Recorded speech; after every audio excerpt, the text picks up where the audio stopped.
జై హో రథసారథి drivers and cleaners association Kakinada జిల్లా క్వారీ వర్కర్స్ యూనియన్ ఆధ్వర్యంలో మేడే వేడుకలు ఘనంగా నిర్వహించారు. ఈ కార్యక్రమంలో ముఖ్య అతిథిగా హాజరైన వైసీపీ ఉభయ గోదావరి జిల్లాల మహిళా విభాగం zonal in-charge, AP state civil supplies corporation director Jammalamadaka Nagamani కార్మిక సోదర సోదరీమణులకు మేడే శుభాకాంక్షలు తెలియజేశారు. ఈ కార్యక్రమంలో జైహో రథసారథి అసోసియేషన్ వ్యవస్థాపక అధ్యక్షులు Vasu Eleti, vice president Ranga, cashier Venkatesh, secretary Veerababu, Bhupathiraju, state cashier Moshe, Nageswara Rao, Kantha Rao, Srinu తదితరులు పాల్గొన్నారు.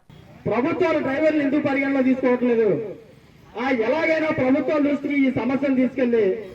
ఆ సమస్యపై మనం వినతిపత్రాలు అందించి రాగల ఎలక్షన్లలో అయినా రాష్ట్ర ప్రభుత్వాల మేనిఫెస్టోలో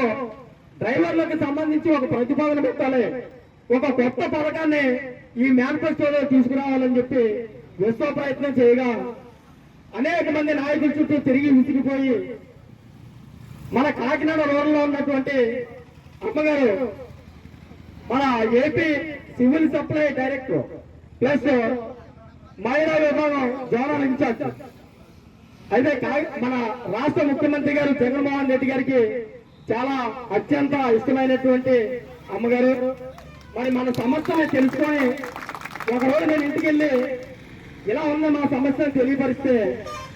మన సమస్యను క్లుప్తంగా 10 నిమిషాలు విని మీ సమస్యకు పరిష్కారం చూస్తాం. ఈ వాసు ఏలేటనేటువంటి వ్యక్తి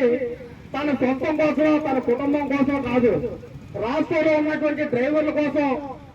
నువ్వు ఆలోచన చేసి వాళ్ళ కుటుంబాలు బాగుపడాలని, వాళ్ళ కుటుంబాలు రోడ్డు పడకుండా ఉండాలని ఒక్కొక్క విషయం చెప్తూ మాకు ఇన్సూరెన్స్ కావాలి, మా కుటుంబంలో ఏదైనా యాక్సిడెంట్ జరిగినప్పుడు ఎన్ని ఇబ్బందులు పడతారో, కుటుంబంలో వ్యక్తి పోయినప్పుడు ఎన్ని ఇబ్బందులు పడతారో అన్ని చెప్పడంతో పాటు యాక్సిడెంట్ అయ్యి కాలు చెయ్యి పోయినప్పుడు మాకు టోల్ గేట్ల దగ్గర ఆ కాకి చొక్కా వేసుకుని వాళ్ళు యాచన చేసుకుంటూ మా దగ్గర నుంచి 5-10 అడుగుతూ కుటుంబాన్ని పోషించుకోలేక పడుతున్నారు అన్నప్పుడు సమాజంలో చాలా మంది పీడితులుగా నాకు చాలా బాధ అనిపించిందండి. ఈ బాధని వాళ్ళు చెప్పినవన్నీ కూడా నేను విని తప్పకుండా నేను పెద్దలకి నేను సమాచారం చెప్తాను. మిమ్మల్ని ఫోన్ ద్వారా చెప్పారండి, మీ ఫైల్ని ఫస్ట్ ప్రయారిటీలో పెట్టామమ్మా, తప్పకుండా వాళ్ళకి న్యాయం చేస్తామని నాకు 3 నెలల క్రితమే నాకు చెప్పారండి.